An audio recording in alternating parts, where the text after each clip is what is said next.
नमो अरिहन्ताणम् नमो सिद्धाणम् नमो आयर्याणम् नमो वज्जायाणम्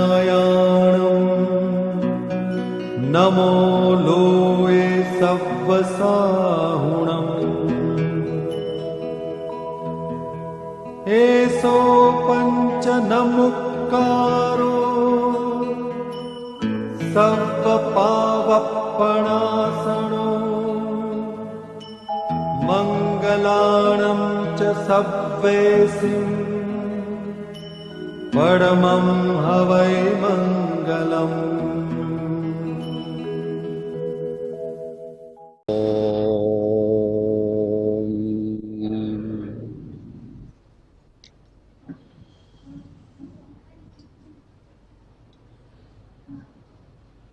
જીવન સુધારણાના આપણે બધા નિશાળિયા છીએ.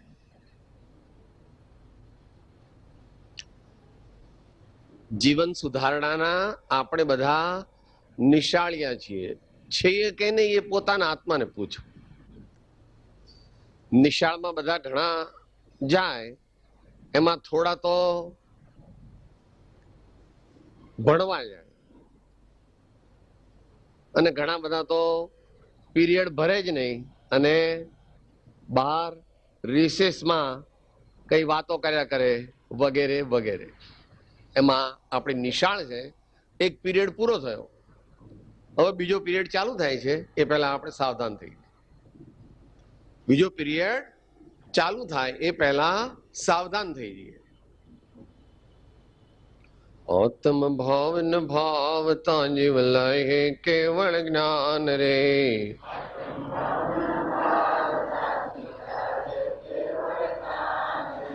आत्म भाव न भावता जीव लहे केवल ज्ञान रे.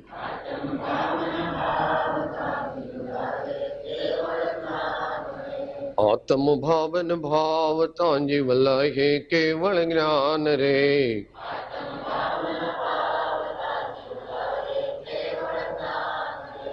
आत्म भावन भावता जीव लहे केवल ज्ञान रे.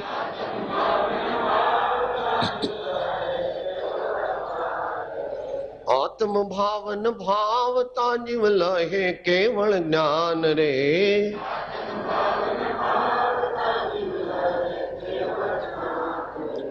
आत्म भावन भावता जीव लहे केवल ज्ञान रे.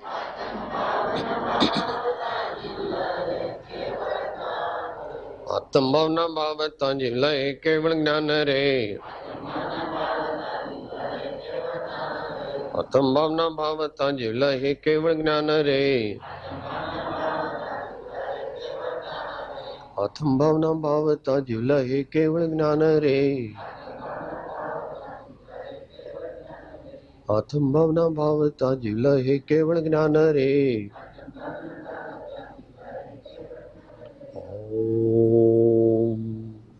मोक्ष मार्गस्य नेतारम् भेत्तारं कर्म भभृताम् ज्ञातारं विश्वतत्त्वानां वन्दे तद् गुणलब्धये.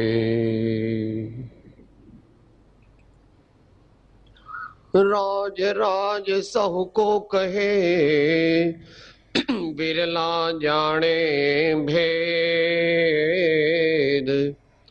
जे जन जाने भेद ते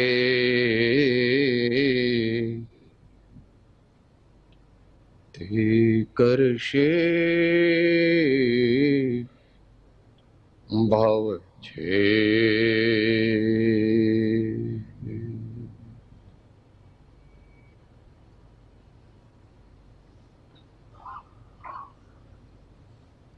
श्री आत्मसिद्धि शास्त्र तेनु भावपूर्वक पारायण.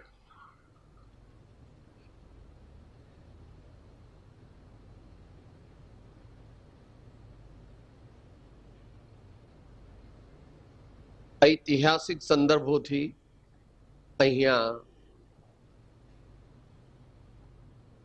આવેલા સૌ મુમુક્ષુ ભાઈ બહેનો સારી રીતે માહિતગાર છે.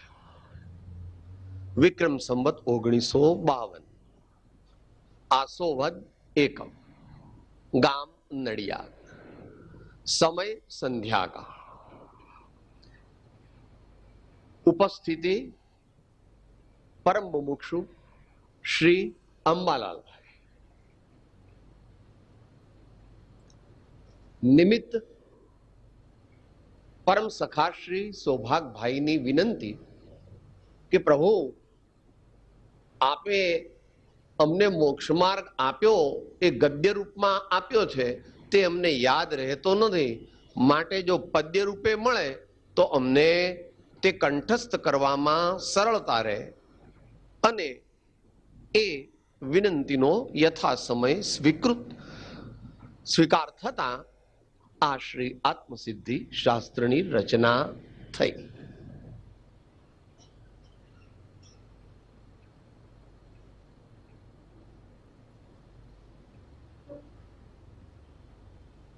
ત્રણ શબ્દો છે: આત્મ, સિદ્ધિ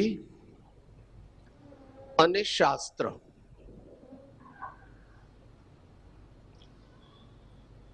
આત્મ એટલે આત્મા, આત્મા એટલે આપણી સાચી જાત,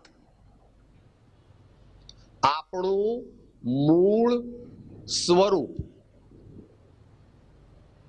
our true self.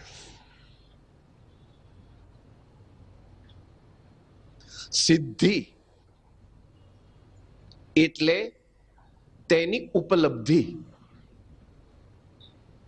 સિદ્ધિ એટલે તેની અંતરમાં સાચી શ્રદ્ધા થવી, અંતરમાં તેનો ખ્યાલ આવવો અને અંતરમાં તેનો અનુભવ થવો.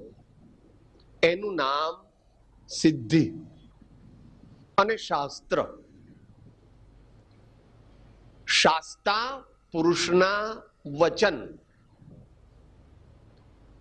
જ્ઞાની અનુભવી ભગવંતોની દિવ્ય અનુભવ વાણી કે જે આપણને આ આપણું સાચું સ્વરૂપ કેવી રીતે પામવું, કેવી રીતે એની સિદ્ધિ કરવી એનો માર્ગ બતાવે છે.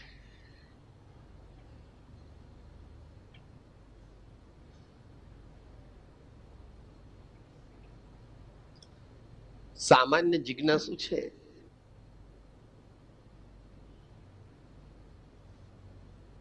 જનતા છે,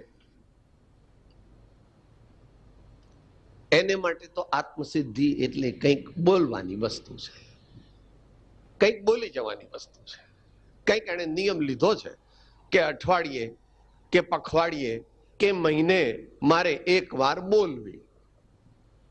બરાબર છે, એના માટે એ બરાબર છે, પણ એથી કઈ આત્માની સિદ્ધિ ન થાય. એ એની દિશાનું એક પહેલું પગલું છે. પણ જો એમાં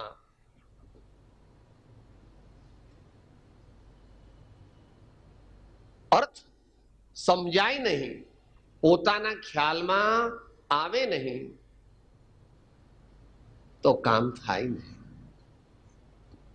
એમ આપણે મંગળાચરણમાં દરરોજ બોલીએ છીએ, સત્પુરુષના વચનામૃતમાં, ભવભીત ભવિક એ ભણે ભાવે સુણે સમજે શ્રદ્ધે ઉપલક્ષ્યથી આચરે પ્રયોજે તો કામ થાય.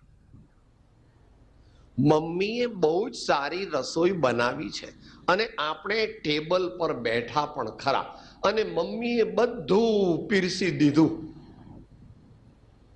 સુગંધી પણ આવે છે એકદમ સરસ, પરંતુ તેથી કઈ આપણું પેટ ભરાય નહીં.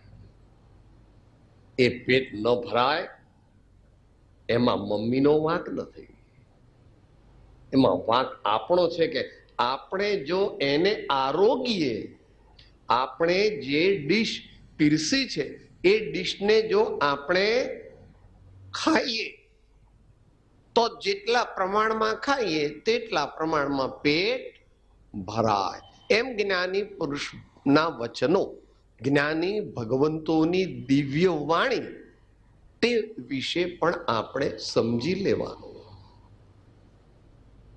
અહીંયા અત્યારે શ્રી આત્મસિદ્ધિ શાસ્ત્રની વાત વિચારણા ચાલે છે. સમયની મર્યાદામાં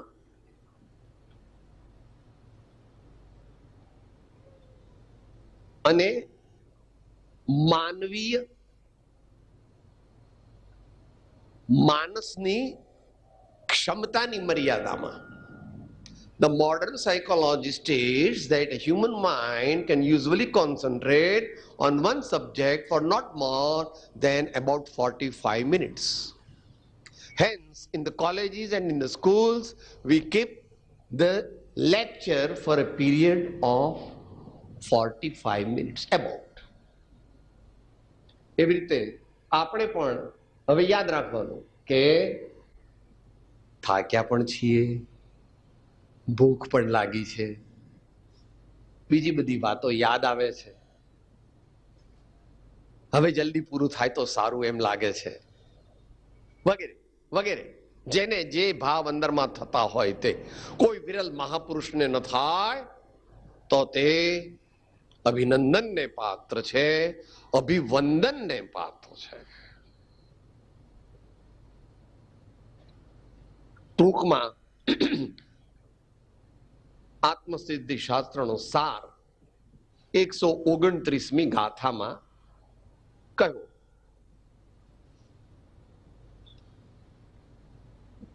દોહરામાં રચના છે એટલે દોહરાના 4 ચરણ હોય. આત્મભ્રાંતિ સમર રોગ નહીં, સ્ટેપ નંબર 1. બોલો, જ્ઞાની પુરુષ કહે છે એ તમને માન્ય છે, એટલે આપણને માન્ય છે, વાંધા છે. હું અને વળી ભ્રાંતિ, શું વાત કરો છો? આ મુંબઈ મહારાષ્ટ્ર નહીં, ગમે ત્યાં જઈને પૂછ્યા, હું મારું આ કાર્ડ આપજો, તમારું કામ થઈ જશે. હું મગનભાઈ છગનભાઈ નગર શેઠ, હું મગનભાઈ છગનભાઈ નગર શેઠ. ભગવાન કહે છે, ભાઈ તું ચૈતન્ય છો, ભાઈ તું આત્મા છો, ભાઈ તું જ્ઞાન સ્વરૂપ છો, ભાઈ તારામાં 3 લોકના નાથ થવાની શક્તિ છે. તરત થોડી ગાથામાં જ કહે છે, સર્વ જીવ છે સિદ્ધ સર્વ. એમાં આપણું નામ કાઢી નાખ્યું છે. સર્વ જીવ છે માઇનસ મગનભાઈ. હે, વિચારવાનું છે. જ્ઞાની પુરુષના વચન બોલીએ તે સારું છે, બીજા સાંભળે તે પણ સારું છે, પરંતુ તેનો અર્થ સમજવો જોઈએ અને તે અર્થ પણ યથાર્થ રીતે સમજવો જોઈએ. કારણ કે એક અર્થ નથી. જો એક અર્થ હોત તો વિદ્વાનો બધા મોક્ષે ચાલ્યા જાત, માર્ગ મળી જાત એમને. કારણ કે એમની પાસે એવી ડિક્શનરીઓ છે ઓક્સફર્ડની અને અમેરિકાની કે બધા અર્થની એમને ખબર છે. પણ ભગવાન કહે છે એ અર્થ નહીં, આત્માર્થ શું છે અને પ્રયોગાર્થ શું છે, આત્મ પ્રત્યય એનો શું અર્થ છે અને શું પ્રયોગ કરવાથી તને એ શ્રદ્ધા થાય, એવું જ્ઞાન થાય, એવો ક્રમે કરીને અનુભવ થાય. વાર લાગે. કોઈને 2 વર્ષ, કોઈને 5 વર્ષ, કોઈને 10 વર્ષ, કોઈને 5-10 દાયકા કે કોઈને 5-10 જન્મો. જેવો જેનો પુરુષાર્થ, જેવો જેનો પુરુષાર્થ. માટે આપણે હવે યાદ રાખવું, હું મગનભાઈ છગનભાઈ નથી, હું મોટર વાળો દીકરા વાળો, હું ડિગ્રી વાળો, અમે સિસોદિયા રાજપૂત છીએ, વડનગરા બ્રાહ્મણ છીએ, દશાશ્રી માળી વણિક છીએ. વાળો વાળો વાળો વાળો વાળો નહીં, સીધો એમ કે છે. વાસી વાસી વાસી નહીં, તાજો બંધ. વાસી વાસી વાસી નહીં.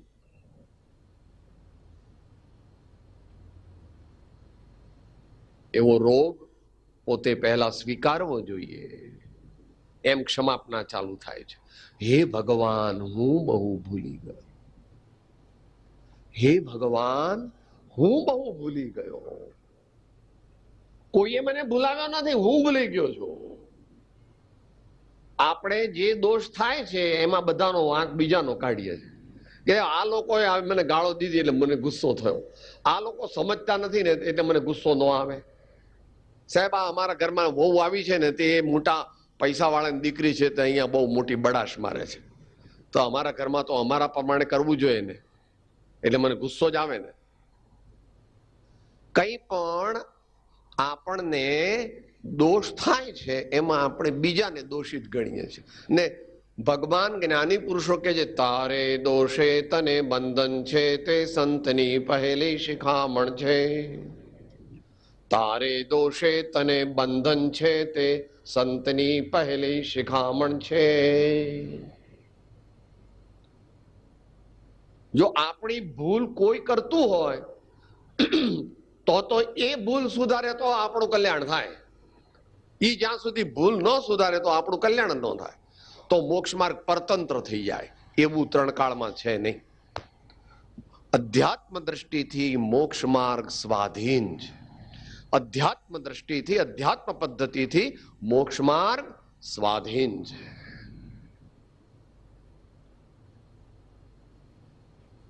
એવી ખોટી માન્યતા, રોંગ બિલીફ, એવું ડિલ્યુઝન, એવું ઇલ્યુઝન એ કાઢી નાખવું અને માનવું કે હું આત્મા છું, હું જ્ઞાન સ્વરૂપી આત્મા છું, સંતો અને પરમાત્માનો સેવક છું અને મારે હવે શુદ્ધ આત્મા બનવું છે. દ્રવ્યાર્થિક નયની અપેક્ષાએ મૂળમાં જોતા તો આપણે શુદ્ધ છીએ, પણ વર્તમાનમાં આપણે શુદ્ધ નથી. કે વર્તમાનમાં કેવા છીએ? તો કે એ તો બોલે છે તું ક્ષમાપનામાં. વર્તમાનમાં તારી અવસ્થા કેવી છે એ તો તું બોલે છે. મૂઢ છું, નિરાશ્રિત છું, અનાથ છું એમ બોલ. અધમાધમ અધિકો પતિત સકળ જગતમાં હું એમ બોલે છે. બંને સત્ય છે. જ્યાં જેમ છે ત્યાં તેમ માનવું અને તેમ સ્વીકારીને પોતાની ભૂલ સુધારી આત્મા પ્રત્યે, ચૈતન્ય પ્રત્યે, શુદ્ધ ભાવ પ્રત્યે વળવું. માટે આત્મભ્રાંતિ સમરોગ નહીં. સદગુરુ વૈદ્ય સુજાણ.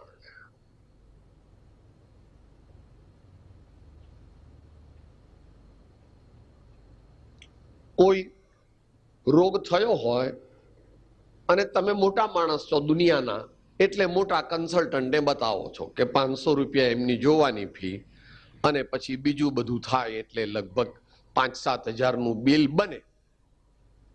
કારણ કે નિદાન જો સાચું કરીએ તો આપણો રોગ કાયમ માટે જાય. વૈદ્ય, સાચા વૈદ્ય, સુજાણ અને સદગુરુ. જેવો સમ્યક જ્ઞાનના ધારક છે અને જેવો અજ્ઞાન રૂપી અંધકારનો નાશ કરી અને આપણા જીવનમાં દિવ્ય જ્ઞાનનો પ્રકાશ કરવાની ક્ષમતા વાળા છે. કારણ કે તેમણે પોતે પોતાના જીવનમાં તેમ કર્યું છે. તેમણે પોતાના જીવનમાં તે રૂપ પ્રયોગ સિદ્ધ કર્યો છે. કુવામાં હોય તો હવાડામાં આવે,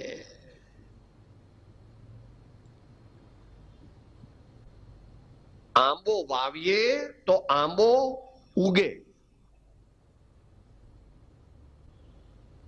જે વસ્તુ સદગુરુમાં હોય તે શિષ્યમાં આવવાની સંભાવના છે.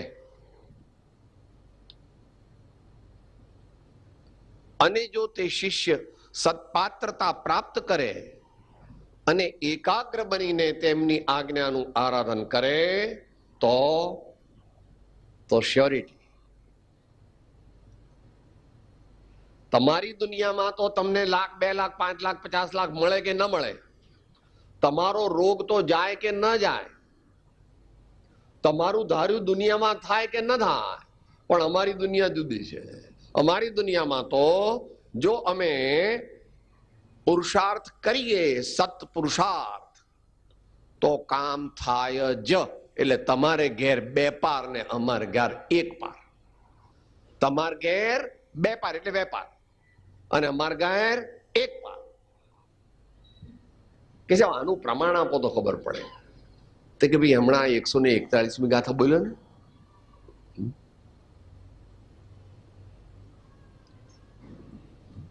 સ્થાનક 5 વિચારીને છઠ્ઠે વર્તે જે સ્થાને પામે સ્થાનક 5મું તેમાં ખરો સંદેહ.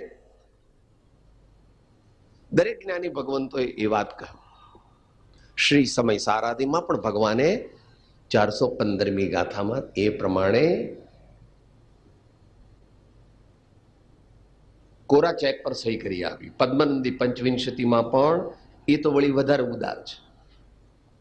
એ તો કહે છે કે ભગવાનની વાણીને પ્રેમથી તું સાંભળ અને હા કે તો તારું કામ થઈ જાય. શું છે બોલો? તત્પ્રતિ પ્રીતિ ચિત્તેન યેન વાર્તાપિ શ્રુતા સનિશ્ચયેન ભવેદ ભવ્યો ભાવિ નિર્વાણ ભાજનમ.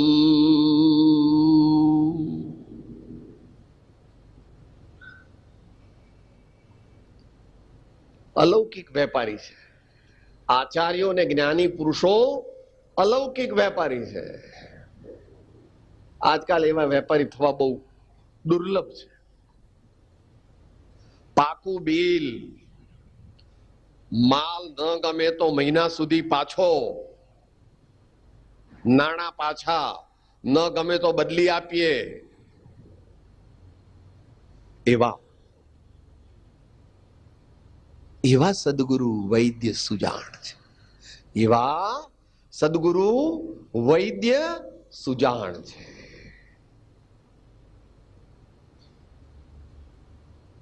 પણ એવા મળે એ અઘરું છે, કારણ કે કળિયુગ છે. કળિયુગમાં તથારૂપ જ્ઞાની પુરુષોનો દુકાળ હોય છે. વળી તેમની આજ્ઞા પાળવાની તૈયારી વાળા ઉત્તમ મુમુક્ષુઓનો પણ એટલો જ દુકાળ હોય છે. એટલે બેનું ભેળું મળવું એ એક એક્સ્ટ્રીમ રેરિટી છે. એક્સ્ટ્રીમ રેરિટી છે.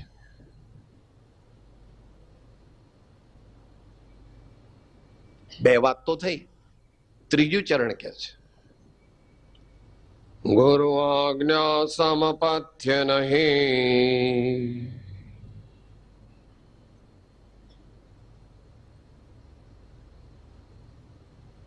આમ તો જે દ્રષ્ટાંત લીધું એનાથી તો સહેલું છે. ટાઇફોઇડ થયો છે અને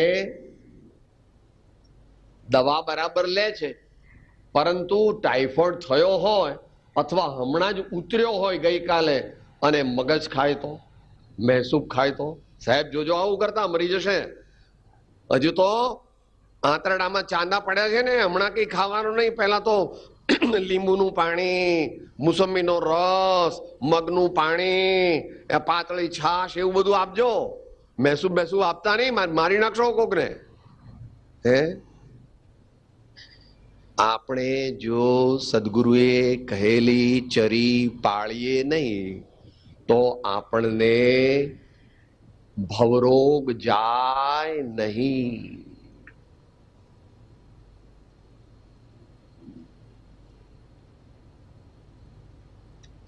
Act in the present tense.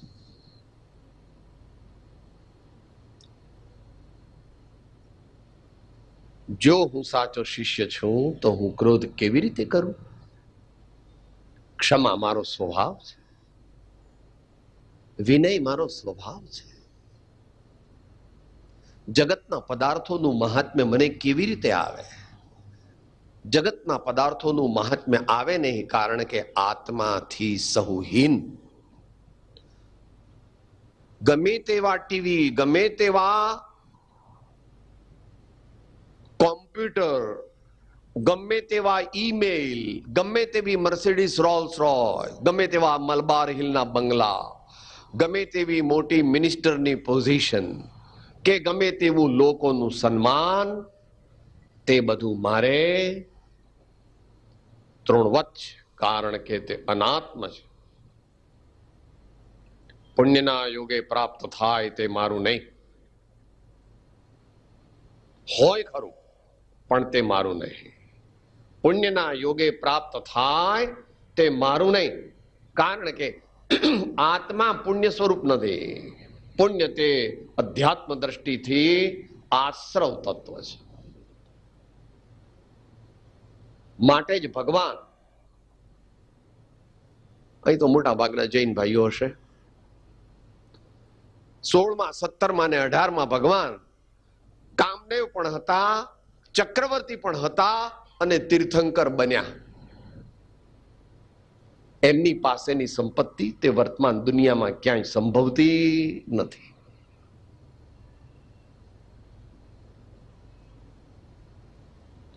જગતના પદાર્થોને જે પોતાનો માને, પોતાના માને, એની જીવનની સૌથી મોટી ભૂલ છે. એમ ફરીથી પાછું પત્રાંક 108 કહે છે, તારો દોષ એટલો જ કે અન્યને પોતાનું માનવું અને પોતે પોતાને ભૂલી જવું. આ બંગલો મારો છે, આ વચલો દીકરો, આ નાનો દીકરો.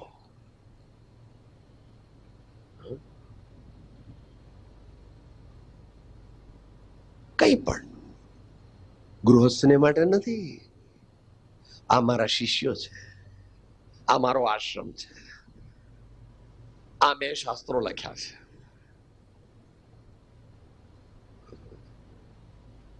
આચાર્ય ભગવાન તો કે છે, કઈ અન્ય તે પરમાણુ માત્ર જરી નથી મારું ખરે. કઈ અન્ય તે પરમાણુ માત્ર જરી નથી મારું ખરે. ડરવું નહીં ભગવાનના વાચન સાંભળીને કે સાહેબ તો મારા છોકરાનું શું થાય? કઈ ન થાય. તમારા છોકરા એમને એમ જ રહેશે. દીકરાને કઈ વાંધો નહીં આવે, તમારા પતિને પણ કઈ વાંધો નહીં આવે, તમારી પત્નીને પણ કઈ વાંધો નહીં આવે.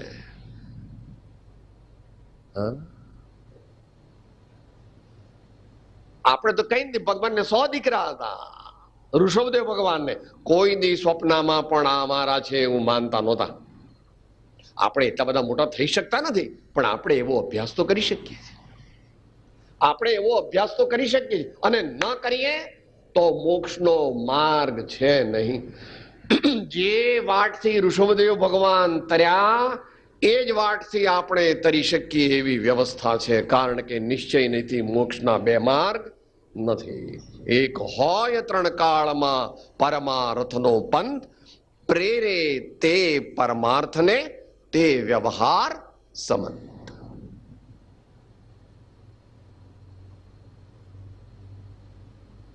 ગુરુ આજ્ઞા સમપથ્ય નહીં.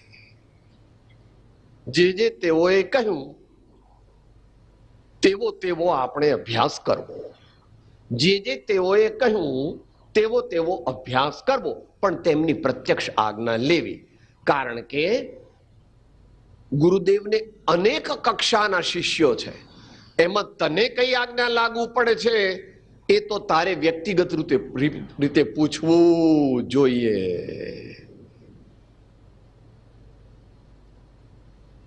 પાત્ર પ્રમાણે ઉપદેશ હોય, પાત્ર પ્રમાણે ઉપદેશ હોય. બધાને એક સરખો ઉપદેશ ન લાગુ પડે, કારણ કે બધાની પાત્રતા એક સરખી નથી.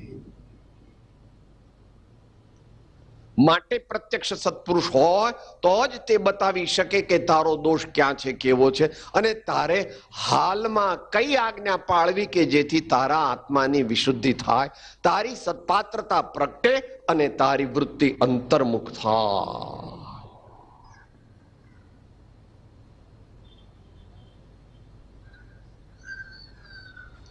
એ માટે આપણે વિચાર્યું હતું 3-4 દિવસ પહેલા 20 મુદ્દાનો કાર્યક્રમ, 105 પત્રાંકના 10 મુદ્દા, 143ના 5 મુદ્દા, 166ના 5 મુદ્દા, એ બધાને સમજીને સત્સંગના યોગે આપણે એનો પ્રયોગ કરીએ તો આપણી પાત્રતા વધતી જાય, આપણી પાત્રતા વધતી જાય. અને આવે જ્યાં એવી દશા સદગુરુ બોધ સુહાય, તે બોધે સુવિચારણા, ત્યાં પ્રગટે સુખદાય. જ્યાં પ્રગટે સુવિચારણા ત્યાં પ્રગટે નિજ જ્ઞાન, જે જ્ઞાને ક્ષય મોહ થઈ પામે પદ નિર્વાણ. એ સિદ્ધાંતની અપેક્ષાએ કહ્યું, પામે પદ ક્રમશઃ નિર્વાણ, એમ સમજી લેવાનું. કોઈ પણ શાસ્ત્ર આજ્ઞા યોગ્ય દ્રવ્ય, યોગ્ય ક્ષેત્ર, યોગ્ય કાળ, યોગ્ય ભાવ, પોતાની પાત્રતા અને ગુરુગમથી સમજવી. શબ્દાર્થથી મોક્ષે જવાતું નથી, ગુરુગમ વિના મોક્ષે જવાતું, એટલે મોક્ષ માર્ગમાં પણ જવાતું નથી. जप तप और व्रतादि सब तहां लगी भ्रम रूप, जहां लगी नहीं संत की पाई कृपा. કે કૃપાળુ તું એકલા જ કહેતા હશે એવું?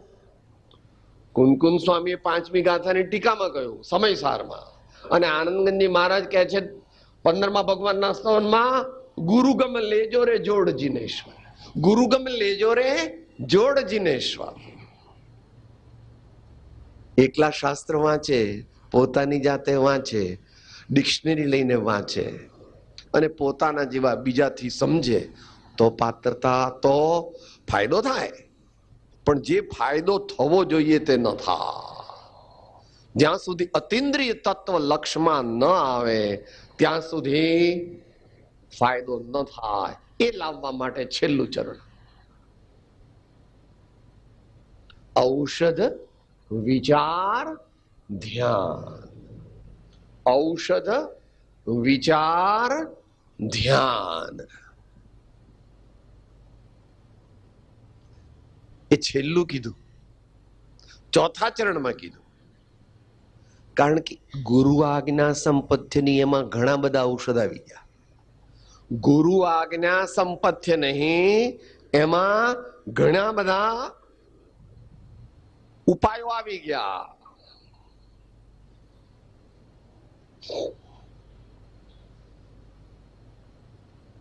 ધ્યાન વિશે વચનામૃતના માધ્યમથી જાણવું હોય તો 62મો આંક વાંચવો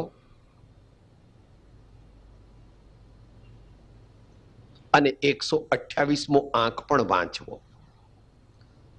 અત્યારે બધા ઘણા એમ કે છે કે સાહેબ હું દરરોજના 8 સામાયિક કરું છું, કોઈક કહે છે હું દરરોજના 5 સામાયિક કરું છું. ભગવાન કહે છે ભાઈ સામાયિક એટલે શું એ તને ખબર છે? એમ કે હું એકાગ્રતાનો અભ્યાસ કરું છું અથવા ભાવના ભાવું છું. ફેર ઇનફ. સામાયિક તો મોટું સામાયિક તો કર્ણાનુયોગની અપેક્ષાએ મુનિને જ હોય, ગૃહસ્થને હોય. તત્વસૂત્ર એમ કે છે, બોલ સામાયિક છેદોપસ્થાપન પરિહાર વિશુદ્ધિ સૂક્ષ્મ સાંપ્રાય યથાખ્યા, એમાં એક કે ગૃહસ્થને ન હોય એવું ભગવાન કહે છે સિદ્ધાંત. માટે સામાયિક શું એ સમજતો નથી અને કહે છે કે સામાયિક એમ કે હું સામાયિકનો પાઠ વાંચું છું, હું સામાયિકનો પ્રયત્ન કરું છું. અને કોઈ પૂછે કે તારે સાહેબ સામાયિક કેવી રીતે કરવાનું, એને માટે શિક્ષાપાઠ શ્રી મોક્ષમાળાનો શિક્ષાપાઠ 39 વાંચવો. એમાં સામાયિક કરવા માટેની જુદી જુદી 10 રીત રસમ બતાવેલી છે. કાં તો આવું કર, કાં તો આવું કર, કાં તો આવું કર, કાં તો આવું કર, કાં તો આવું કર, એન્ડ સો ફોર્થ. એ ત્યાંથી જાણવી અને યથાશક્તિ અભ્યાસ કરવો. મહર્ષિ પતંજલિએ પણ, કે જેના આશ્રયથી શ્રી હરિભદ્રસુરી મહારાજે યોગ દ્રષ્ટિ સમુચ્ચય રચ્યો અને જેના આશ્રયથી શ્રી યશોવિજયજી મહારાજે આઠ દ્રષ્ટિની સજ્જાઈ રચી અને જેને કૃપાળુ દેવે આત્માનું દશા માપક યંત્ર કીધું છે, એમાં પણ 7મો નંબર આવે છે ધ્યાનનો. યમ, નિયમ, આસન, પ્રાણાયામ, પ્રત્યાહાર, ધારણા, ધ્યાન અને સમાધિ એમ અષ્ટાંગ યોગ છે. માટે જેમ છે તેમ સમજવું, જેમ ક્રમ છે તેમ ક્રમ સ્વીકારવો. તમારો દીકરો અથવા દીકરાનો દીકરો બહુ હોશિયાર છે સાહેબ, એ છે ને ત્યાં ચોથા ધોરણમાં 98% માર્ક લાવ્યો છે, એટલે હવે એને PhD માં અમે દાખલ કરવાના છીએ. મળે એડમિશન. ચોથા ધોરણમાં 98% માર્ક લાવ્યો છે, બહુ હોશિયાર છે, એટલે અમે એને PhD માં મૂકવું. નો, એને એડમિશન ન મળે. એને મિડલ સ્કૂલમાં લાવો, પછી એને હાઈસ્કૂલમાં લાવો, પછી મેટ્રિકમાં લાવો, પાસ થાય પછી કોલેજમાં લાવો, ગ્રેજ્યુએટ કરો, પછી પોસ્ટ ગ્રેજ્યુએટ કરો, ત્યાર પછી જો યોગ્ય માર્ક હોય તો ડોક્ટરેટમાં એડમિશન મળે. એ જ પ્રમાણે મોક્ષ માર્ગમાં પણ એ પ્રકાર છે. પણ બસ સમાપ્તિ અવસર આવી ગયો. આ મુંબઈ શહેર કહેવાય છે, એટલે અહીંયા હરી વરીને કરી. અહીંયા સામ્રાજ્ય શેનું છે? હરી વરી અને કરી. એટલા માટે લઘુરાજ સ્વામી જેવા મુનિ મહારાજને પણ ખૂબ ઠપકો દીધો કે તમારે અહીંયા આવવું નહીં, આજે આવ્યા તે આવ્યા ને અહીંથી ચાલે જાઓ.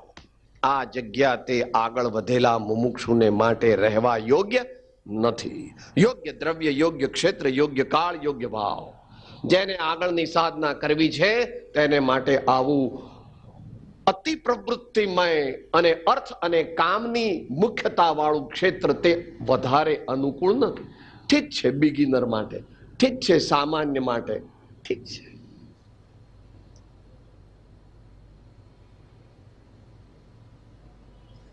શાંત, પવિત્ર, પ્રાકૃતિક સંત પુરુષો વસતા હોય, પૂર્વે મહાપુરુષોએ જ્યાં આરાધના કરી હોય,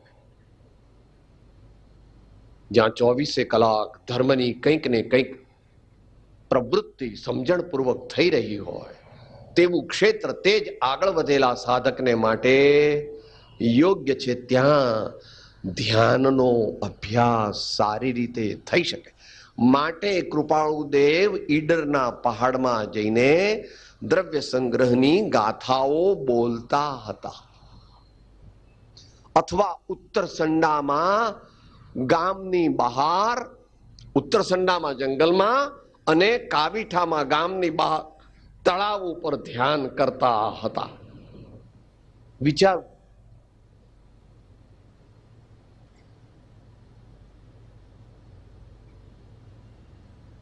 religion is not blind imitation. Religion is true understanding, true faith and true conduct. A synergistic combination of all these three constitutes the path of salvation. માટે પ્રભુ આત્મસિદ્ધિ કરી તે બહુ સારી વાત છે. તે આત્મસિદ્ધિનો અર્થ સમજવો, એકદમ ન સમજાય તો ધીમે ધીમે સમજવો. જ્યારે લખાઈથી ત્યારે તો 4 જ જણને વાંચવાની આજ્ઞા હતી, અત્યારે બીજા વાંચે તેનો વાંધો નથી, પણ મેં આત્મસિદ્ધિ સમજી લીધી એવું માનવું એ કલ્પના છે. માટે વારંવાર પોતાના પરિણામ તપાસવા, પરમાત્માની, સદગુરુની સદ્ધર્મની શ્રદ્ધા વધારવી, પોતાના આત્માને એટલે હું જીવ તત્વ છું, હું ચૈતન્ય તત્વ છું, હું જ્ઞાન સ્વરૂપી આત્મા છું, એ પ્રમાણે ધીમે ધીમે ધીમે ધીમે ધીમે ખાતા પીતા સૂતા ઉઠતા બેસતા હરતા ફરતા બોલતા ચાલતા અભ્યાસ કરવો, ધીમે ધીમે સદગુણો કેળવવા અને એ પ્રમાણે આગળ અભ્યાસ કરવાથી આત્માની સિદ્ધિ થાય છે. જે કોઈ પણ પ્રમાણિકપણે આત્મકલ્યાણ ઈચ્છતા હોય તેમને માટે જ્ઞાની ભગવંતોએ કહેલો એવો આ માર્ગ છે. માટે આપણે ફરી ફરી પ્રયત્ન કરવો, ફરી ફરી આત્માને જાગૃત કરવો અને આત્માના માર્ગે, જીવન સુધારણાના માર્ગે, સત્પાત્રતાની વૃદ્ધિના માર્ગે, તત્વના અભ્યાસના માર્ગે, સાચી ભક્તિ કરવાના માર્ગે, સદાચારના માર્ગે, સત્સંગના માર્ગે, સદવિચારના માર્ગે આગળ વધી અને આપણા આત્માનું કલ્યાણ કરીએ. એ જ આ પ્રકારના સંસ્કાર પ્રેરક અને આધ્યાત્મિક કાર્યક્રમોનું પ્રયોજન છે. આપણો આત્મા જાગે, પરમાત્મા આપણને શક્તિ આપે, એ જ પ્રાર્થના. સુખ ધોમયનંત સુસંત જય દિન રાત્ર રહે તદ ધ્યાન મહિ પર શાંતિ અનંત સુધામય જે પ્રાણમો પદ તે વર તે જયતે પ્રાણમો પદ તે વર તે જયતે. સદગુરુદેવ પરમ કૃપાળો દેવ કી, ત્રિલોકના નાથ કી જય, સબ સંતન કી જય. આનંદ. હું આત્મા છું, આપનો સેવક છું, સૌનો મિત્ર છું. હું આત્મા છું, આપનો સેવક છું, સૌનો મિત્ર છું. હું આત્મા છું, આપનો સેવક છું, સૌનો મિત્ર છું.